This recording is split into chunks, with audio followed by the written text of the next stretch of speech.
Ngayong gabi sa The Veronica Chronicles, babalikan natin ang 4 na kwento na tinalakay natin ngayong 2015. Itong mga kwentong ito ay hindi namin malilimutan at talagang tumatak sa aming isip at kalooban dahil sa naging epekto nito sa amin at sa aming buhay at sa aming trabaho. Sinasabi dito na walang record of birth itong 2 anak nyo.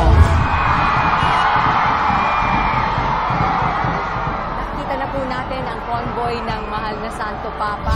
Why is this urgent? Why should the Philippines agree to this immediately? Because in order to help abducted children, we need the convention. Nakikita ko na sa aking likuran yung landfill ng PhilEcosystems. Magandang gabi. Ako po si Veronica Baluyot Jimenez. Ito ang malawak na pagbabantay sa mga usapin at issue ng bayan ng The Veronica Chronicles.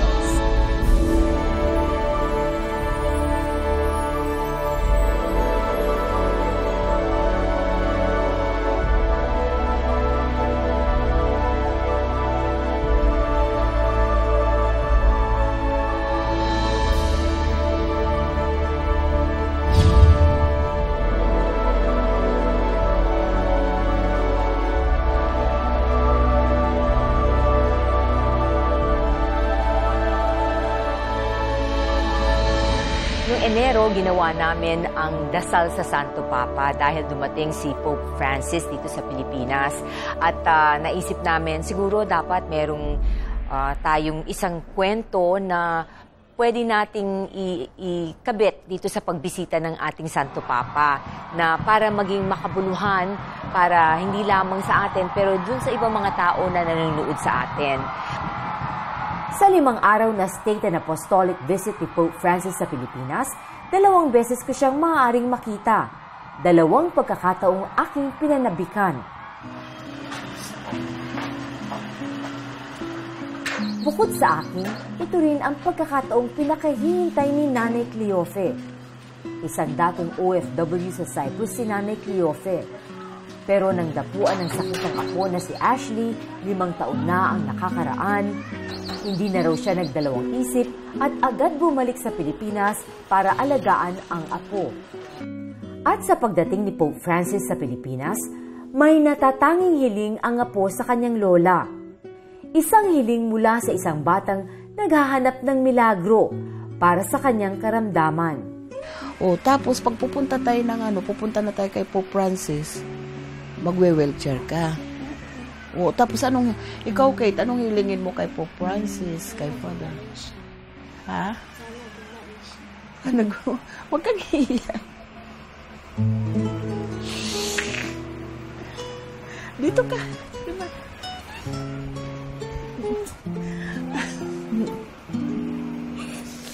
Medyo nahirapan kami kasi ang kanyang hiling makita niya ang Santo Papa at mahawakan siya o makita man lang siya at mabless siya. Tinangka namin na kunan siya ng ticket para makapasok siya in any of the events of the Pope para dun siya sa harapan at makita siya ng Santo Papa. Tumawag kami sa ilang mga opisyal para matulungan kami. At sinabi naman sa amin, susubukan nila, gagawin nila best efforts daw. Pero in the end, dahil nga gahol na sa oras at nung humingi kami ng tulong, medyo late in the day already, hindi kami nabigyan ng ticket para kay Ashley. Nagdasal talaga ako, nagsimba ko, hiniling ko sa Diyos, sana naman may mangyaring milagro, makapunta siya sa harap dahil tuloy pa rin yung shoot namin sa kanya at makita niya man lang ang Santo Papa kahit na hindi man siya mahawakan, at least nakita niya up close. Please, don't forget to pray for me. God bless you.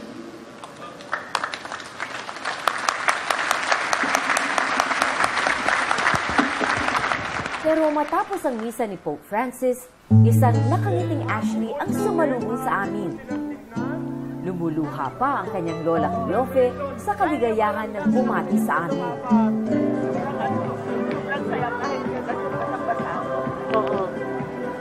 Ito nga na, iyak. Ashley, kumusta ka? Kumusta yung feeling na nakita mo na sa Santo Papa? Maganda? Masarap sa meeting? Ayos ka lang? Masaya ka? Masaya ka? Masaya ka? Masaya ka?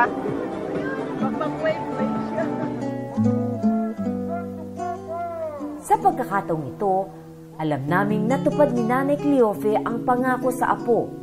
Pagkakataong magpasalamat sa Panginoon para sa lahat ng biyayang kanilang natanggap at manalangin para sa paggaling at kaligtasan ng apong si Ashley.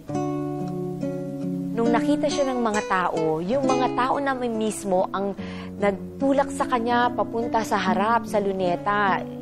You can imagine, libo-libong mga tao yon na nandoon, pero itong maliit na batang to na naka-wheelchair, pinabayaan ng mga security na makapasok dahil nga sa itsura niya na talagang kailangan niyang makita ang Santo Papa. At siguro, they were also touched by the Lord na para papuntahin siya sa harap. So, doon siya sa pinakaharap na ipwesto. Kahilera niya yung ilang mga government officials. As a matter of fact, isa sa mga senadora natin na nandun, yung kanyang kapote ibinigay pa kay Ashley dahil nakitang nababasa siya. So, after the event, ito na nga yung masayang-masaya si Ashley kahit na nakita namin na basang-basa siya, masayang-masaya pa rin siya. At although hindi siya nahawakan ng Santo Papa dahil nga sa ibang area nag-umikot ang Santo Papa, tuwang-tuwa siya dahil nakalapit siya ng husto. Nandun siya mismo sa tapat ng stage.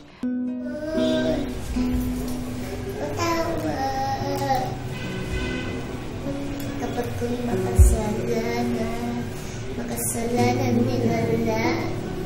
First time akong nag-cover ng ganitong klaseng storya. Usually, mga kino-cover ko, mga political events, mga krimen, yung mga issues ng bayan. Ito, kaiba eh. So, ang laki ng natutunan ko dito, yung pagkakaroon ng puso kapag nagko-cover ka, tapos yung nakakatulong ka sa kapwa, at saka yung parang napakahalaga pala na ipakita natin sa mundo na may mga ganitong pangyayari, na may mga ganito na pag nananalig tayo sa Diyos, pwede magkamilagro talaga. So ito, sabi ko, parang it's a big miracle that happened in my show, and hindi ko alam. Siguro pag ako tinanong ng isang reporter din na what was your biggest story for 2015, I think this is the one kasi ang laking milagro nito. Even after, 1 year after, yung naging epekto nito sa buhay ni Ashley at sa buhay din ng ibang mga kakilala ko, kasi dahil doon naantig din yung kalooban nila na ninais nila sa kanilang puso na makatulong sa mga tao tulad ni Ashley. Kaya they started donating. Whereas before, parang hindi naman sila masyadong nakikialam sa mga ganyang bagay. Parang nung nakita nila yung story, naiyak sila at nagustuhan nila. Parang nagkusa na sila na mag-donate. So, matapos ang 7 na buwan, napagpasyahan namin na balikan si Ashley para tignan namin kung kumusta na siya. Kaya tinungo namin ang kanyang, pumunta kami sa Pampanga kung saan siya nakatira. Ay, nanay, kumusta na po kayo? Kumusta na po? Naku, thank you at pinaunlakan nyo kami. Ayaw nga po ni Ashley panilawan. Ay, talaga? Hindi, okay lang. Hi, Ashley! Kumusta ka na? Kumusta ka na? Naalala mo pa kami? Ha? Bless. Ayaw mo pumasok. Muli muna. Pero nag-aaral ka dito sa bahay. O, aral naman pala eh. Ha? Di ba nag-graduate ka? Di ba po nag-graduate siya ng ano? Asan yung... Uy, wow! Ganda-ganda naman. Nakatoga ka pa. Ano siya dito? Grade? Prep. Ngayon grade 1 na siya. It's a big change doon sa ibang mga story ang ginagawa ko, no? Because I've done stories on child abuse and yung violence against women and all that. And although I empathized with these victims, I remain detached para makapagbigay ako ng balansyadong paghahayag ng kung ano mga nangyari, no? Kasi meron din namang, there's always another side to a story. So para ibigay ko both sides at makita ng aking viewers at sila na ang mag-discern kung ano ba yung, at maghumusga kung ano ba yung tama at kung ano yung mali. Pero dito talaga, naantig yung puso ko. Kaya sabi ko, kaiba yung story na ginawa ko, kaya hindi ko talaga ito malilimutan. Nay, kumusta na po siya magmula nung huli tayong magkita? Ano po siya ngayon po, yung bone marrow niya, medyo nag-stage 2 po siya. Stage 2. Okay na po. Dati, ano? Stage 5. Stage 5 siya dati? Tapos Stage 2 na siya ngayon. Nandito si Pope Francis, stage 4 po siya. Stage 4. Tapos? Tapos po, nag-stage 3. Tapos ngayon po, stage 2 na. Wow! Ang galing! Ano na po, kumbaga sa ano, pagaling na talaga. Pagaling na siya.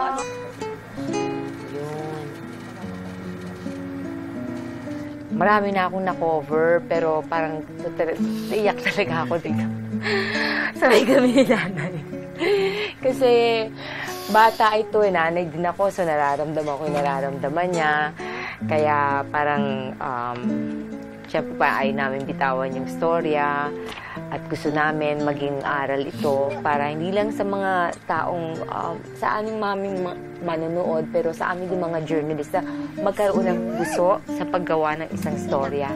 She's a very special person chosen by our Lord, maybe to carry this burden, to show the world that yung ganitong klaseng musmos can handle these things, no? Kung siya nga, itong mga hamon na ibinibigay sa kanya ng Panginoon, kinakaya niya, and she has full of hope, and she wants to live. At parang gusto din niyang mabuhay na mas matagal pa sa kanya, yung lola niya. So, sabi ko, dapat may makuhang aral dito. Yung iba nating mga kapatid, kababayan, na sa kabila ng pinagdaraan ng hirap, it's nothing like what this little girl is going through. Kaya kakayanin nyo kung ano man itong hamon na ibinigay sa inyo ng Panginoon, kasi hindi naman niya ibibigay ito sa inyo kung hindi nyo makakayanan.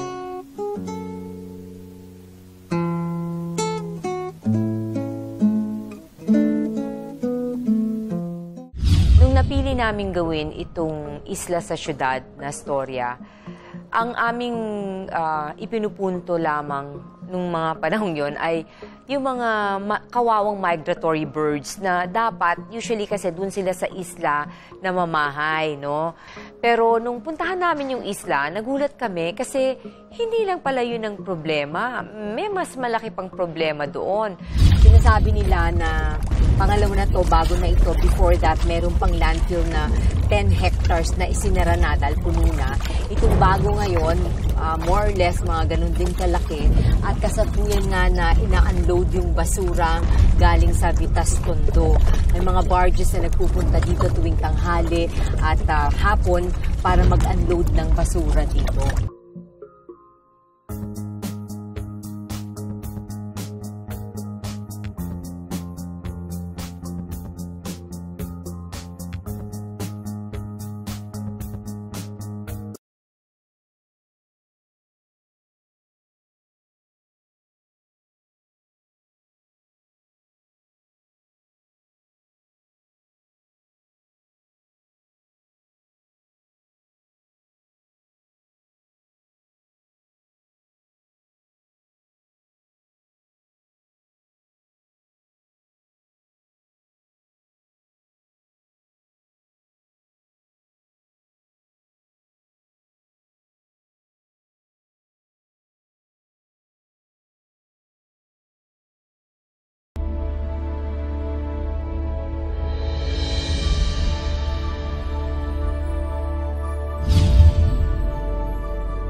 Nung napili namin gawin itong Isla sa Siyudad na storya, ang aming ipinupunto lamang nung mga panahong yon ay yung mga kawawang migratory birds na dapat, usually kasi dun sila sa isla na mamahay, no?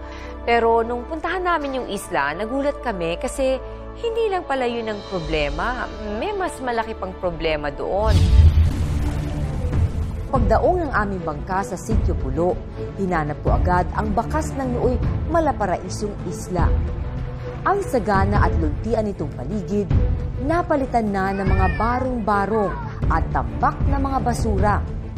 Sa kalagayan ng Sitio Pulo ngayon, ay tuturing pa nga ba itong isang paraiso?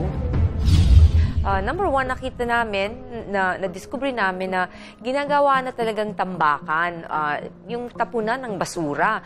May malaki na doon na garbage dump na dumadating yung mga truck-truck ng basura at doon din na-dump.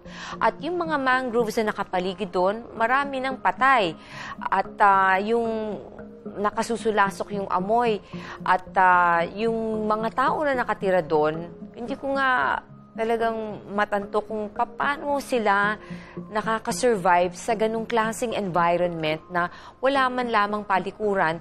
Yung buong tubig na pumapaligid sa kanila, yun ang palikuran nila. Sinasabi nila na pangalawa na to, bago na ito, before that, meron pang landfill na 10 hectares na isinara na dahil puno na. Itong bago ngayon, more or less, mga ganun din kalaki. At kasalukuyan nga na ina-unload yung basura galing sa Vitas Tondo. May mga barges na nagpupunta dito tuwing tanghali at hapon para mag-unload ng basura dito. Narito tayo ngayon sa Barangay Tansa Resettlement Area dito sa Navotas at kukumustahin natin yung mga niresettle dito mula sa Isla Pulo. Tingnan natin kung ano na yung kalagayan nila ngayon. Hi Kuya Bong, kumusta? Magandang umaga. Kasama ko po ma'am yung mga taga-Isla Pulo na natira doon na sila yung natitira na ililipat na ngayon. So meron pang natira doon. Mga ilan pa po? Mga 30 sila na ililipat na. Sa Asiete po, nandito na rin sila. Okay. Nandito po sila ngayon dahil sa pagsasagawa ng may tinatawag sila dito na sweat security. Dahil wala naman pong ginasa sa bahay, sa parang contribution ng nila dito sa housing, karoon ng paglilinis ng paligid.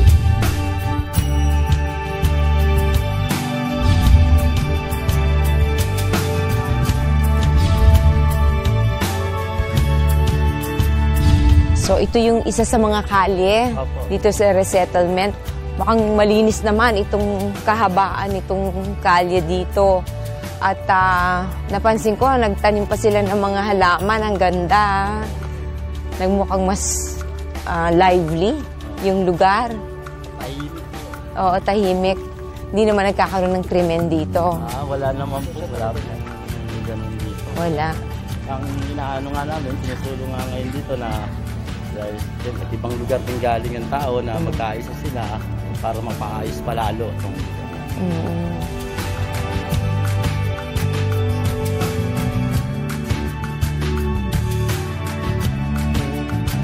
Sabi ko, maganda nga siguro na yung ginawa naming istorya kasi after that, marami na sa kanila yung nakaintindi na pwede namang maginhawa yung buhay mo. Pwede naman na umalis ka sa ganung klaseng miserableng pamumuhay at magkaroon ng mas magandang buhay. Basta't palitan mo lang yung mindset mo at pumayag ka na magkaroon ng changes sa buhay mo. Kasi syempre yung isang tao kapag sanay na sa ganon, ayaw nang maiba yung sistema sa buhay niya, kaya hindi sila pumapayag.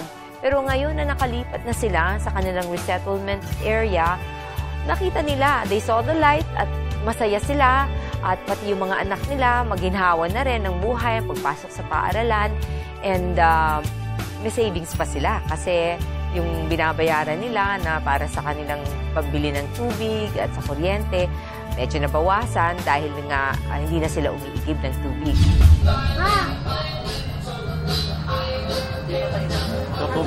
Ay, kumusta po? Wow, laki na ng bahay nyo.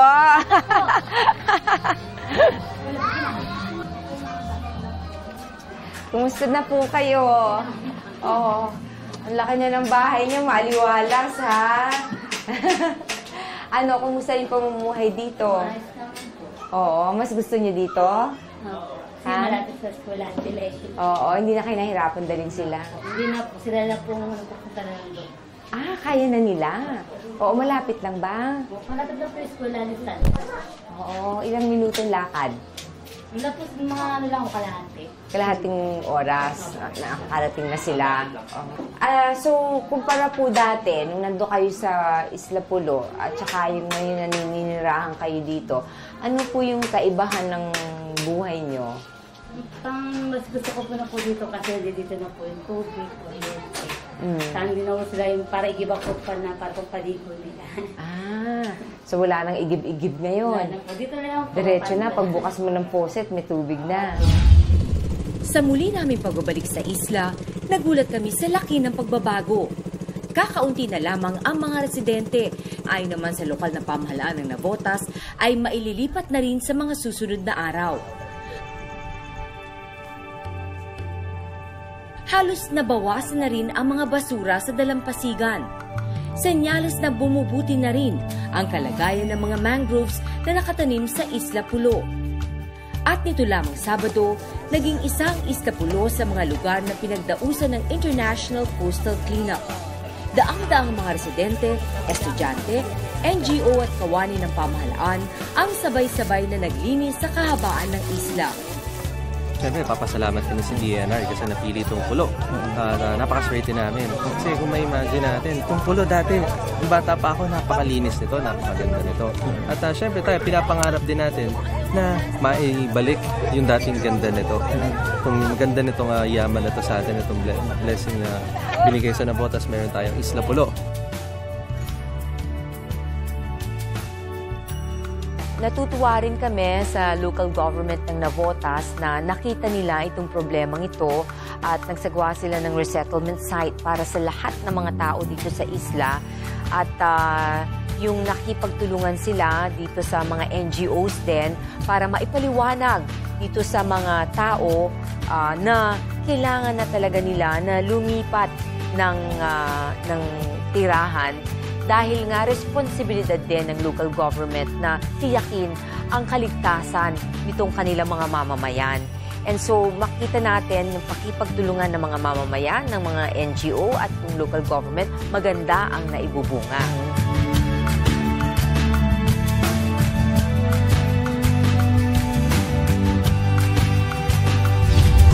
Sinasabi dito na walang record of birth itong dalawang anak nyo. Yan yung mga anak namin pagka katulad yun, nag-a-apply nga yung isa na pupunta ng abroad, yung hanapan ng birth certificate. Hindi rin kami makakuha dahil nga sa walang birth certificate yung mga bata. Early generation nila hanggang ngayon to the present, pati yung mga anak nila hindi tuloy makapag-aral dahil walang birth certificate. Dapat tapusin natin yan kasi mamulat na itong ating mga kababayan na pagtuunan nyo ng pansin dahil importante ito sa kinabukasan ng inyong mga anak at yung magiging mga anak nila.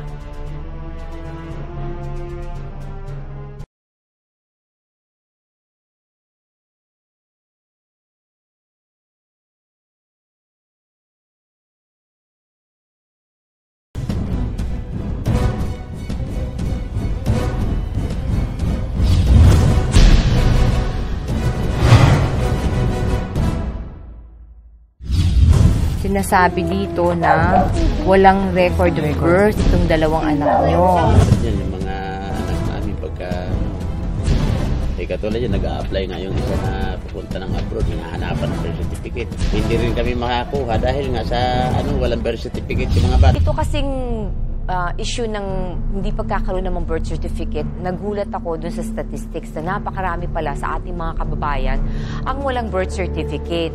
At napakarami sa kanila ang hindi naintindihan ang kahalagahan ng pagkakaroon ng birth certificate.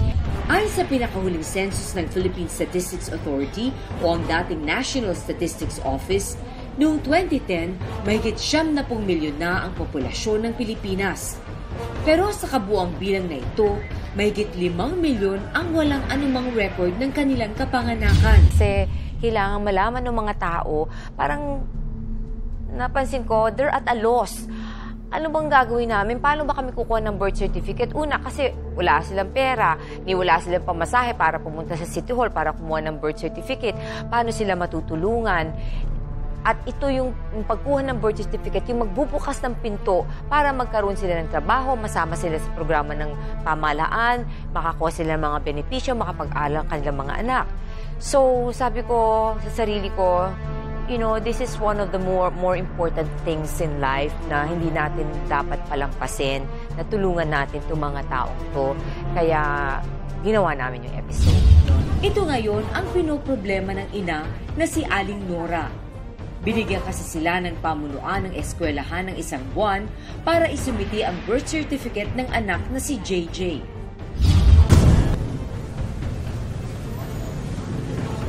Bukod kay JJ, 2 pa sa mga anak ni Aling Nora ay parehas ding hindi rehistrado. Maging siya at ang kanyang asawa na si Mang Eddie Boy ay wala ring hawak na katibayan ng kanilang kapanganakan. Nagulat ako dun sa pamilyang case study namin kasi wala palang lahat silang birth certificate, pati mga magulang walang birth certificate. Parang nakagawian na hindi na nila pinapahalagahan yung pagkakaroon ng birth certificate. Actually, hindi kasi nila alam yung kahalagahan nun.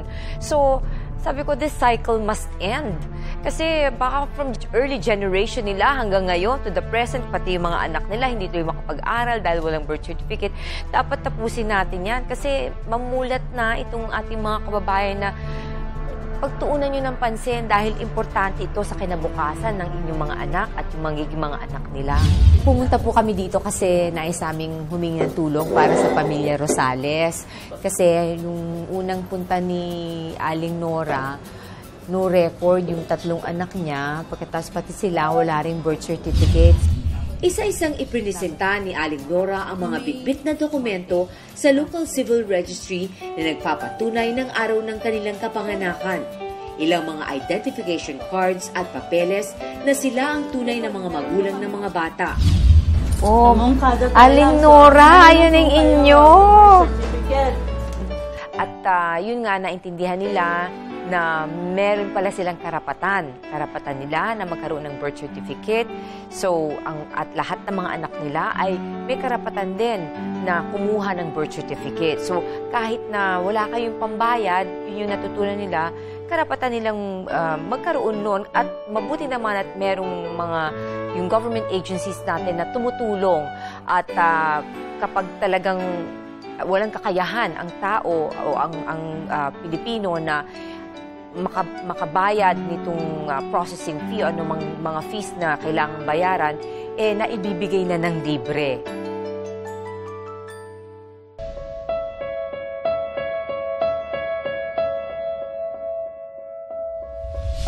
Mapalad akong maimbitahan para makinig sa isang forum na kinabibilangan ng mga estudyante, guro, abogado, mga taga-gobyerno at ilang miyembro ng media sa isang universidad sa Maynila.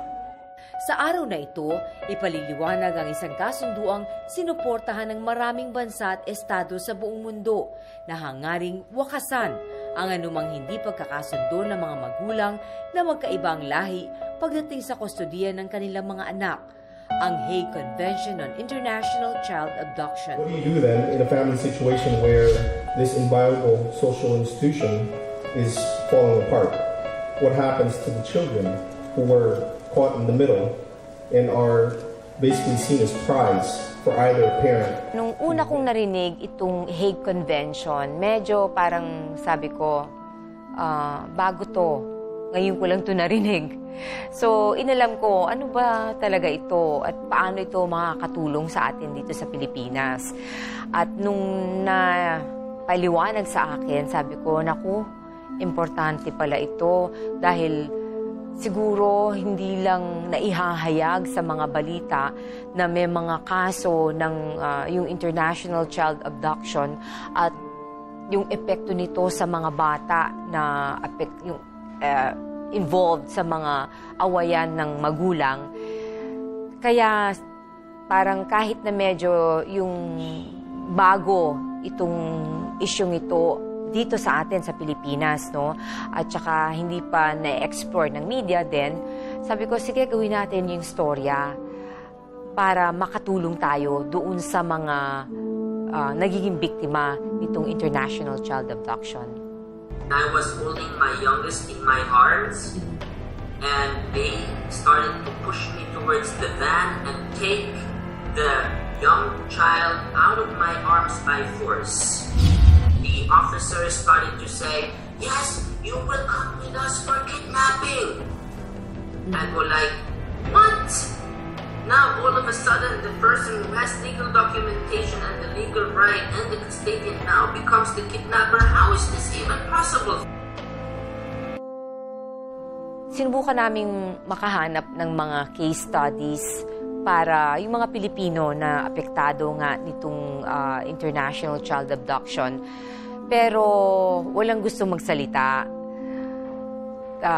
Nagtanong din kami sa DSWD at saka sa Foreign Affairs Department at sinabing confidential talaga. So, ang ginawa namin, si Ahmed, yung Jordanian, tinawagan namin, tinanong namin kung okay lang na interviewin namin siya. At masaya kami na pumayag naman siya para ipaalam sa buong mundo yung kanyang naging storya. And very grateful siya, sabi niya, na kasi first time siyang hininga ng interview na ganito. And because of itong episode na ito, parang nagkaroon din siya ng pag-asa na makita muli yung kanyang mga anak na noon parang he was losing hope already dahil nga wala na siyang recourse, wala siyang pera, hindi niya alam kung nasa na yung kanyang mga anak at hindi niya alam kung saan na siya hihingi ng tulong. Sabi niya, in-exhaust na niya lahat ng avenues. And so parang nakataba din ng puso namin na knowing na may natulungan kami, no, na nabigyan din namin ng pag-asa itong si Ahmed. I will never give up. Even if it is the last thing I do in my life, I will not give up. I will find you one day and I will be with you one day. Napaka makapagbagdamdamin nung kanyang interview. Kasi nakita namin talagang gustong-gusto niya talaga na makita yung kanyang mga anak muli. At yung nakita namin, yung hinagpis ng isang ama na tinanggalan ng karapatan na makita yung kanyang mga anak at parang wala siyang kalaban-laban. Sa Pilipinas, halos 5 taon nang ikinakampanya ang pagpirma natin sa International Hague Convention. Kasama rin dito ang isa-isang pagkonsulta sa 5 ahensya ng pamahalaan na magiging bahagi sakaling sumali ang Pilipinas sa 1980. So, pagkatapos lumabas nung aming episode, yung committee ni Senator Miriam Defensor Santiago ay humingi ng kopya ng aming episode para gamiting batayan dito nga sa pag-aaral nila para masama na tayo dito sa Hague Convention at masimulan na matulungan itong napakaraming biktima nga nitong international child abduction. Yung Hague Convention sa Netherlands humingi ng kopya din ng aming episode at gagamitin daw nila ito para ipakita doon sa 91 members nila, no, para maging makakuha din ng learnings mula dito sa aming mga nagawa. At pati yung US Embassy dito sa Pilipinas ay humingi rin ng kopya at natuwa dito sa aming ginawang storya at gagamitin din nila sa kanilang pangangampanya para mas maraming mga bansa ang sumali na dito sa Hague Convention.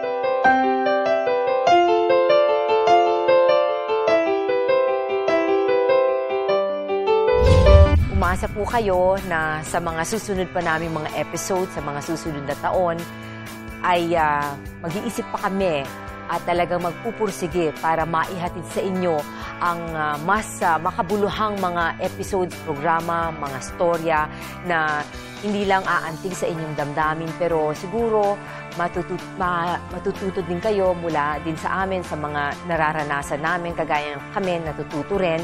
So sasama tayo para sabay-sabay tayo na matuto at makialam sa mga usapin at issue ng ating bayan.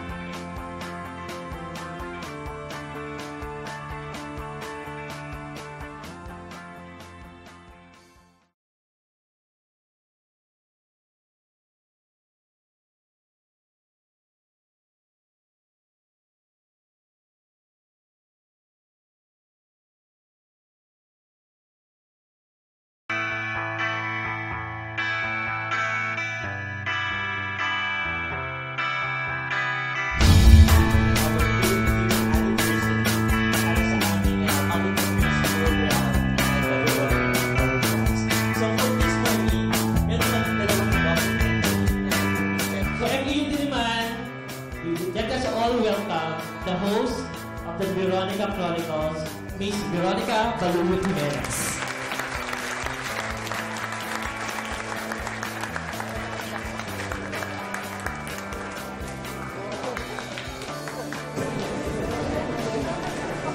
Magandang umaga po sa inyong lahat.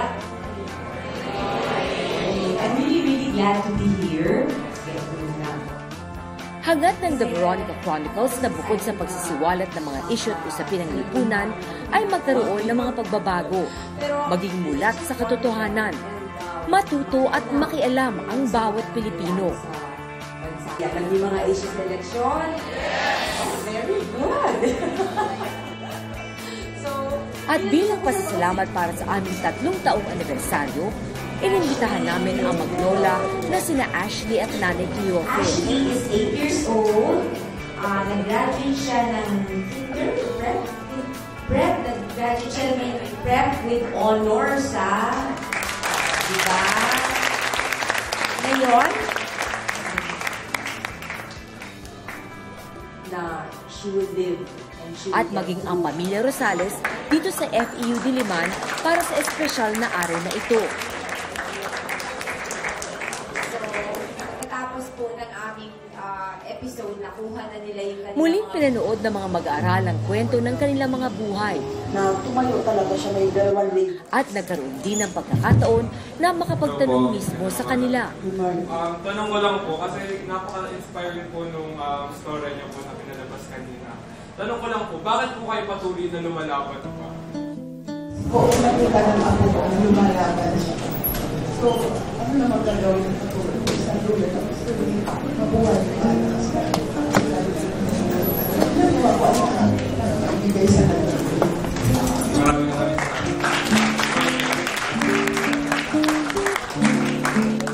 Pero ang highlight ng araw na ito ay ang sorpresa ng aming programa at ilang mga kaibigan para sa kanila.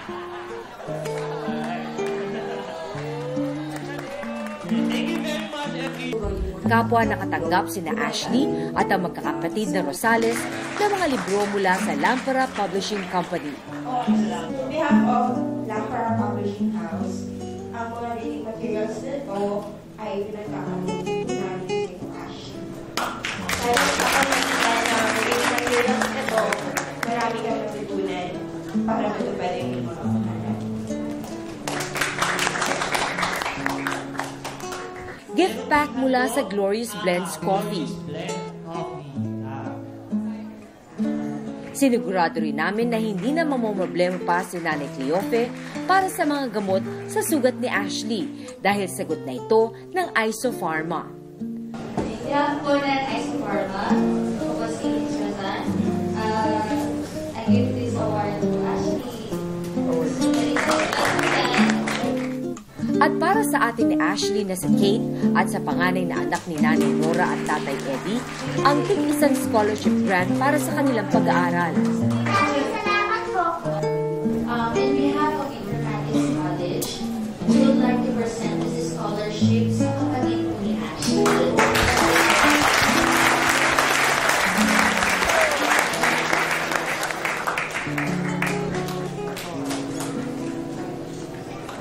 Nilubos-lubos na rin namin ang pagbibigay sa kanila ng mga regalo. Dahil sa tulong ng kumpanyang The Filipino Dream, ipinagkaloob kina Nanay Cleofe ang isang food cart na magsisilbi nilang pangkabuhayan at tulong pinansyal. Lola, ito po, yung title yung for a single cart. With a startup products na po from the Filipino Dream Company. So, you could go to our office at San Juan and I po is there or this week to take the single cart with equipments na po yan and uniform. Food cart po ito para may livelihood na kayo. Wow! Para may pangkabuhayan na po si Nanay Cleofe. Oo, may pangkabuhayan na. At mula din po, mula sa The Filipino Dream, tinatawagan naman po namin si Miss Sinaida Diaz.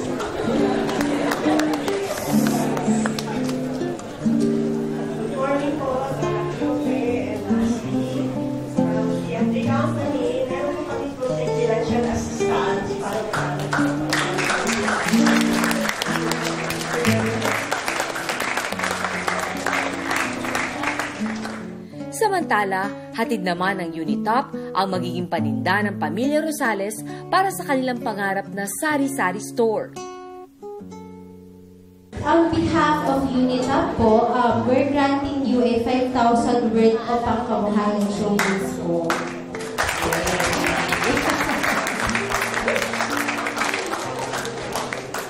Ma'am, maraming salamat po sa pagtulong sa amin at lalo-lalo na po sa pagtulong sa amin. Sana naman sagutin ng Diyos yung kanyang panalangin na pahabain pa ang kanyang buhay. Simula pa lamang ito ng aming serbisyo publiko. Dahil ang katotohanan sa bawat istorya na aming ipinalalabas sa aming programa ay ang pagkakaroon ng bukas na isip sa mga isyu ng bayan at pagbibigay ng malasakit sa ating kapwa. Umasa po kayo na sa mga susunod pa naming mga episode, sa mga susunod na taon, ay mag-iisip pa kami at talagang magpupursige para maihatid sa inyo ang mas makabuluhang mga episodes, programa, mga storya na hindi lang aantig sa inyong damdamin, pero siguro matututo din kayo mula din sa amin, sa mga nararanasan namin, kagaya kami natututo rin. So sasama tayo para sabay-sabay tayo na matuto at makialam sa mga usapin at issue ng ating bayan. Magandang gabi. Ako po si Veronica Baluyot Jimenez. Ito ang malawak na pagbabantay at pagbusisi sa mga usapin at issue ng bayan ng The Veronica Chronicles.